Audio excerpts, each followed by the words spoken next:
एकादशी को लेकर कंफ्यूजन है कि इसका व्रत कब रहना चाहिए हमको।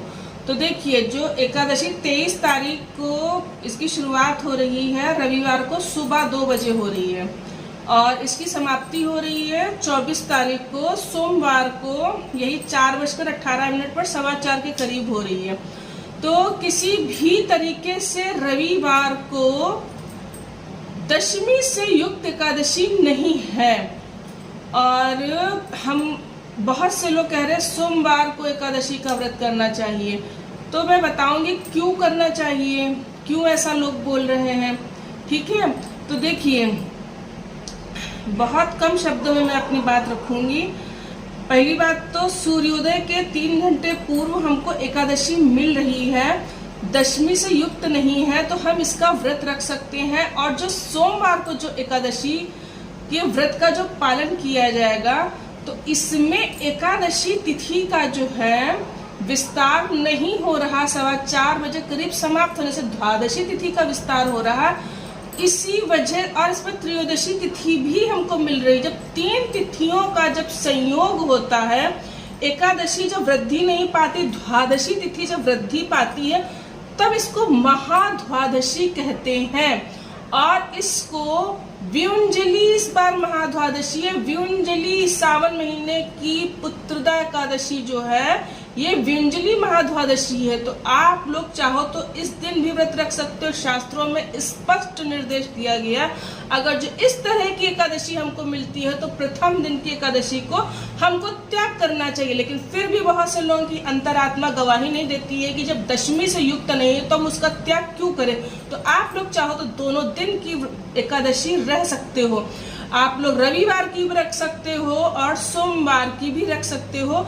अब जैसे कि पहले तो मेरा नियम है, मैं अपनी बात कर रही हूँ कि मैं नमक बिल्कुल नहीं खाती हूँ एकादशी में, बिल्कुल भी नहीं। ना तो मैं कोई सब्जी खाती हूँ, ना कोई कुट्टू की पूड़ी, कुछ भी नहीं लेती हूँ। सिर्फ दूध और दाना मखाना वगैरह में लेती हूँ। ठीक है, फल वगैरह ले लिया, हाँ, तो मैं इतना लेती हूँ। अगर जो क्योंकि थोड़ा मेरा बीपी वगैरह लो रहता है, तो मैं इस बार में क्या करूंगी, मैं दोनों दिन व्रत रखने का सोच रही हूँ। भाई, पुत्रदा एकादशी, पुत्र सुख किसको, संतान सुख किसको नहीं चाहिए होता।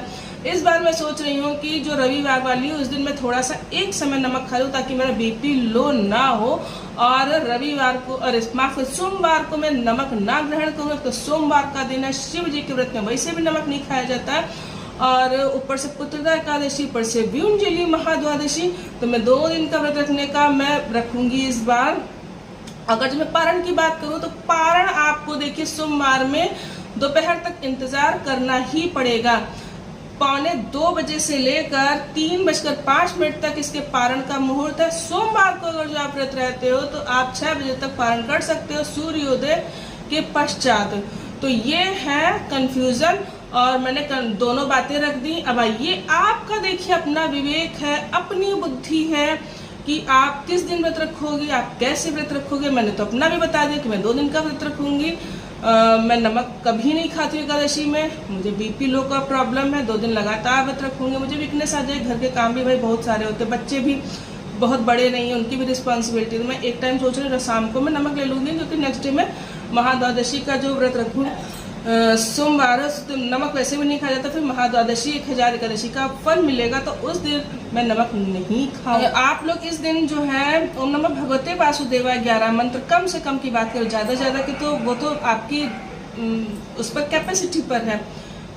कम से कम 11 माला ओम क्लीम कृष्णाय नमः संतान गोपाल मंत्र, इसका जाप करिए। पति पत्नी सहित करिए, पति पत्नी सहित व्रत रखिए। देखिए, संतान सुख जो होता है किस्मत वालों को मिलता है, और माता पिता की सेवा करके संतान सुख जो है वो प्राप्त किया जाता है। तो माता पिता की रोज आशीर्वाद लीजिए, जो उनको पसंद हो उनके इच्छा के अनुसार ही कार्य करिए। अगर जब संतान सुख चाहते हो, पुत्रदा एकादशी की तो बात देखिए अलग है। तो और हो सके तो अपने अगर जो बच्चे आपके घर में व्रत रहने योग्य हैं 10 साल के ऊपर, उनको भी रखाइए, क्योंकि रविवार का दिन है तो व्रत आराम से रह सकते हैं। मैं तो सोच रही हूँ इस बार अपने बच्चों को भी ये व्रत रखवाऊँ, अभी तक नहीं रखवा, इस बार सोच रही हूँ।